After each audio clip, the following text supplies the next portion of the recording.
चलो कोई बात नहीं। एक बात है, आप बहुत ही चालाक और तेज भी हैं।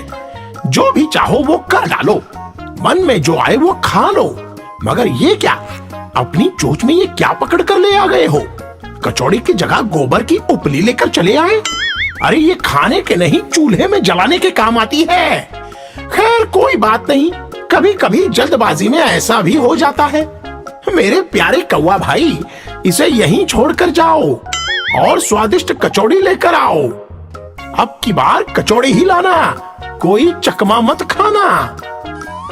कौवे ने जब लोमड़ी की ये बात सुनी तो पूरी तरह से भ्रमित हो गया, चकरा गया। वो सोचने लगा कि मैंने तो कचौड़ी ही उठाई थी, ये उपली कैसे बन गई। उसने कचौड़ी के बारे में बोलने के लिए जैसे ही मुंह खोला, उसके मुंह से मोटी कचौड़ी गिरकर जमीन पर आ गई। लोमड़ी यही चाहती थी। लोमड़ी ने जब कचौड़ी को देखा तो खुशी से झूम उठी। वो बड़ी शान से कचौड़ी लेने के लिए आगे बढ़ आई।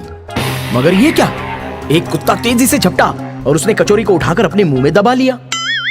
चोर पर मोर वाली बात हो गई। लोमड़ी की आंखों के सामने उसकी आशाओं का रंगीन महल चकनाचूर हो गया। इसके बाद कचौड़ी को भूलकर अब उसे अपनी जान बचानी थी। कुत्ते ने बड़े मजे से कचौड़ी को खा लिया और अब उसकी नजर लोमड़ी पर पड़ गई। लोमड़ी वहां से बचकर सरक रही थी। कुत्ता तेजी से लोमड़ी की तरफ झपटा और वो भाग चली। कुत्ते ने तेजी से उसका पीछा किया। मौत लोमड़ी से कुछ ही कदम पीछे दौड़ रही थी।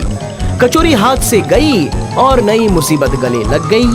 किसी तरह जान बचाकर लोमड़ी जंगल में भाग गई। आलस और बुरी नीयत के कारण वो भूख से छटपटाती रही, अपनी किस्मत पर पछताती रही। इसलिए पहली बात, हमें आलस नहीं करना चाहिए। दूसरी बात, अपना काम निकालने के लिए कभी भी किसी के साथ धोखा नहीं करना चाहिए। और तीसरी बात, किसी के बहकावे में आकर अपना नुकसान नहीं करना चाहिए। हमें सदैव अपनी बुद्धि से काम करना चाहिए।